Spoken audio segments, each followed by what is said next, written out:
Hi, I'm going to talk you through how to create a new user within Manhattan Active. Using the search bar located in the top left-hand corner, search for Manage User.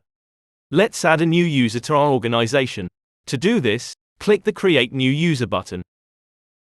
Now populate the new user form, ensuring the required fields are populated. Here is a list of the required fields.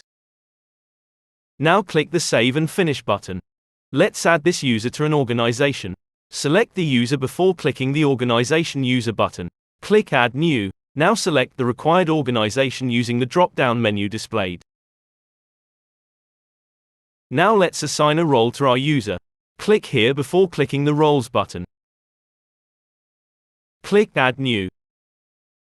Now select both the role organization ID and the role ID. Once selected, click the Submit button and then the Save and Finish button.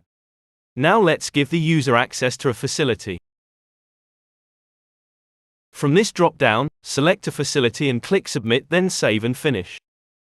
Here is a summary on how to create a new user in Manhattan Active.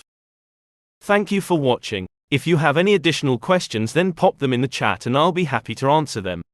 Like and subscribe to avoid missing out on any future tutorials.